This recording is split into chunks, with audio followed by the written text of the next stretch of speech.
He's swinging for the fences.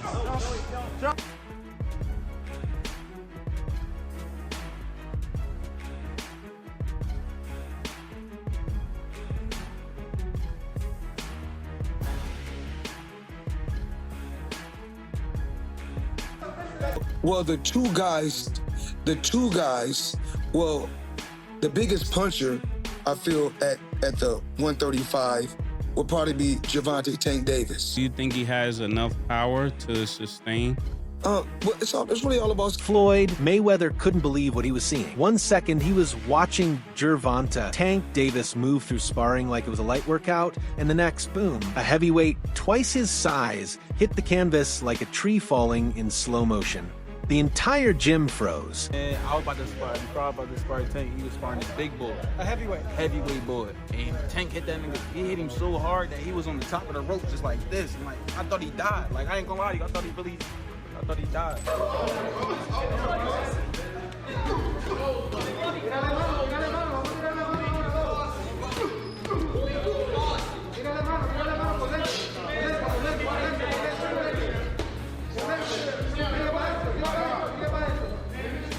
Floyd, usually the calmest guy in any room, had that rare expression that said, "Hold on, did that really just happen?" You could see it, that mix of pride and shock. The same look a scientist gives when his experiment blows up, but somehow works perfectly. Heavyweights he knocked out, dropped. I don't drop no names. No names. I'm about the situation. So he spars one. Hit him with a body shot. Went down. And I'm talking 200 plus pounds. And the other one he hit with a headshot. And he went down too? And he went down. But people don't expect a guy 130, table it.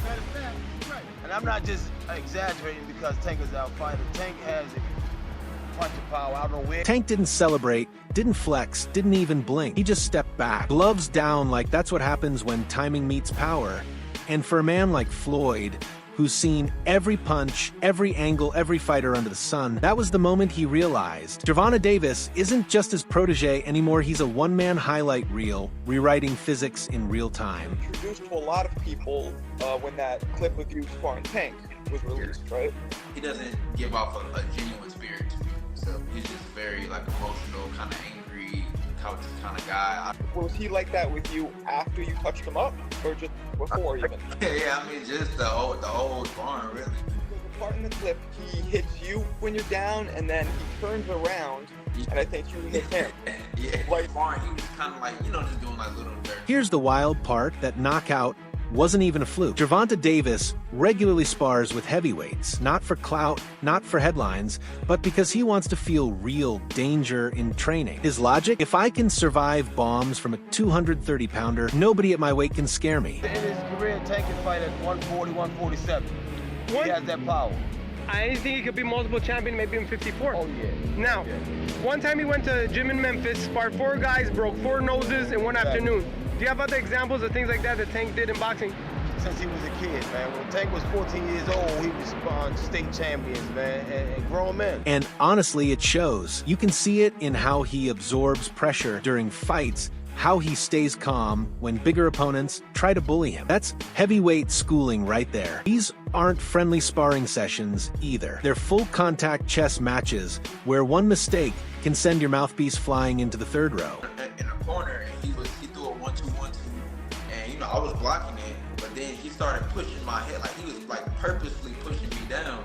He pushed my head all the way down, and he was hitting me on my back. So you know, then everybody was like, "Hey, what you doing?" So then I got up, then he asked me if I was good, and then right when I said I was good, he just started hitting me. And he turned around because everybody was like, "What are you doing?" And I just hit him. Like I said, protect yourself at all. But Tank loves that. He thrives in chaos. He treats every sparring day like a test of limits, like he's trying to find out just how far power and timing can go when fear doesn't exist. And right after watching Tank fold heavyweights, like props in a magic trick, we slide into Calvin Ford's corner, and suddenly the mood shifts from spectacle to strategy. That's my partner, Coach Kenny. I don't look for knockouts. I want to be able to punish him so bad where he look over and say, yo, you're a beast. So, you know when you're training him, because you know he's got that lights off power, that one where if you don't belong in there with him, you won't belong in there with him. Is that something that you don't work on? It's like that's there already. If you're work on the stuff that I need to work on for what particular opponent I'm in front of. Calvin's not hyping up highlight reels or chasing flashy KO lines for the cameras. He says it's straight. He's training Tank to punish Jake Paul, to make the fight a lesson, not a photo op. That matters, because when the man who built you from day one says he's not drilling one-punch theatrics, but sustained damage and domination, you listen. Here's the hot take Jake brings: eyeballs and chaos, but Calvin's talking old-school consequences, pace control, body work, and exploiting weaknesses. The stuff that doesn't trend on Instagram, but absolutely changes careers. Do you think he's underrated in that aspect of his game? Not that it matters, but do you think he is? To tell you the truth, I want them to keep being the way they are. I don't want him to be the way they want him to be. Like at the end of the day, long we keep getting great results, the results and the numbers will speak for itself. I'm honestly laughing at the idea that Jake thinks this is just a cameo. This camp sounds like they've stapled a syllabus to the ring, and Tank's here for the final exam. We'll see if the showman survives the lesson, but for now, I'm with Calvin. Don't expect fireworks for clicks. Expect a clinic that'll leave headlines asking why anyone thought a novelty act could outlast a hardened killer who's been molded by real wars in the gym. Sometimes losing because they don't realize that Jake actually takes it serious. So this is good to hear. Just already right off the rip, they were already doing something. Surprised. So tell me, when did you hear about this? They've been going back and forth for years, Tank and Jake. They've been going at it for years, and it would have happened sooner, you know what I'm saying? But we had hiccups in life. So, we just heard Calvin Ford lay it out. Tank's not being trained for one knockout, but for complete punishment. Now we slide into Gabe Rosado, dropping some real talk on this matchup. Gabe's basically waving a warning flag. Yo, Tank, don't sleep on this guy. He can catch you and end your night. And you can feel the tension in every word. Man, he making 40 mil is what I hear. Get your money. Because listen, this sport is brutal, dog. We got hustle and bustle. And to put yourself in a position where you can make that kind of money, you can't be mad at Tank. Make your money, because at the end of the day, when it's all said and done, who's going to feed your kids? Who's going to take care of your family? Who's going to take care of you? So I ain't mad at Tank. Gabe's perspective is priceless.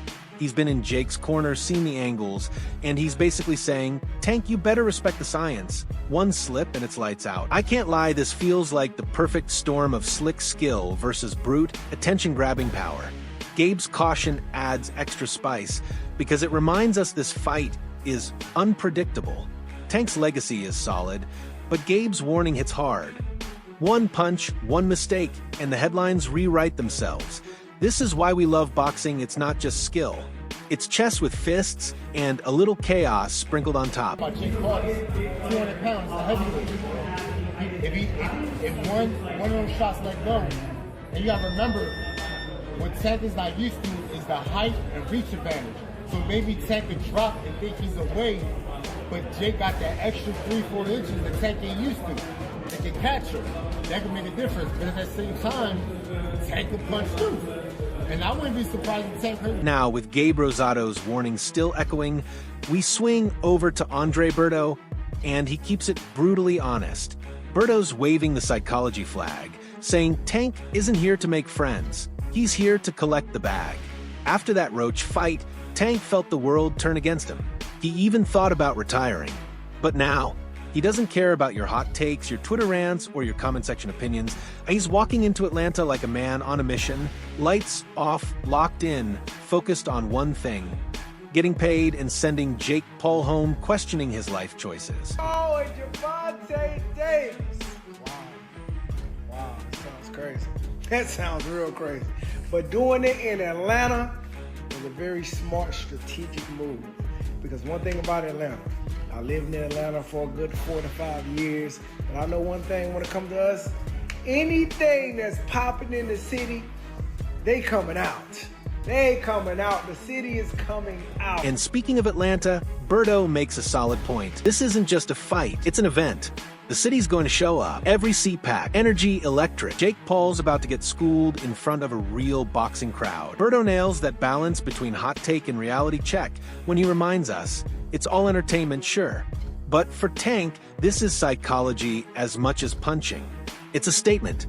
Hate him, troll him, debate the matchup all you want. At the end of the night, Tank cashes the check while Jake stares at the lights. You don't just watch this fight, you feel it. The energy, the stakes, the pure chaos about to unfold. The city will be coming out. It's going to be packed. A packed house in Atlanta to come out. But of course, support Gervonta, because like I say, Jake ain't never in his life going to see a stadium so filled with black people in his life. You know what I mean? They coming out. It's going to be crazy, right? I see a lot of people in the comments, of course, they're upset about it because we're true boxing. Now, let me throw in my 2 cents on why this whole Tank versus Jake Paul saga is fascinating chaos wrapped in a boxing match. First off, why are they fighting? Simple. Tank wants a bag. Jake wants the spotlight. And the fans? They just want mad entertainment. That Tank's not stepping into this lightly. He's a current world champion taking on a YouTube star, and it's a smart, strategic move. Forget the haters. This is modern boxing economics 101. After the Roach fight, Tank felt bitter, even questioned his future. So, this isn't just another payday. It's a statement. He's still here, still relevant, still the main event, and he's taking back his narrative. I'm not surprised that he made a fight like that happen, because he doesn't care what you think anymore. Gervonta does not care what y'all think anymore. The way he felt after that Roach fight, how he felt like everybody turned on him. He was already talking about retiring. He hates this fight game. He hates how the game treated him, but this is his answer. That Roach rematch shook Tank to his core. He felt the pressure, the doubt, and maybe even thought he was done. But facing Jake Paul, that's therapy in the ring, this is Tank exorcising every ounce of frustration from the critics, the losses, the whispers about his legacy, all in one night. And Atlanta is the perfect stage. The city's energy will turn this fight into a spectacle, reminder that Tank Davis is still a superstar. This isn't just a battle of fists. It's a battle of will, brains, and swagger, the kind only Tank Davis can pull off.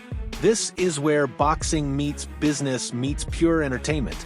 And honestly, I'm here for every second of it. This man just going to get the bag. He don't care what you think. He's going to go in there and get the bag, and I know Al Heyman, I already know Al said, you know what? Forget what they talking about. I'm going to send you to the bank. I'm going to send you to the bank and make sure you get paid, and whatever you want to do after that, that's your business. But let's go get this money.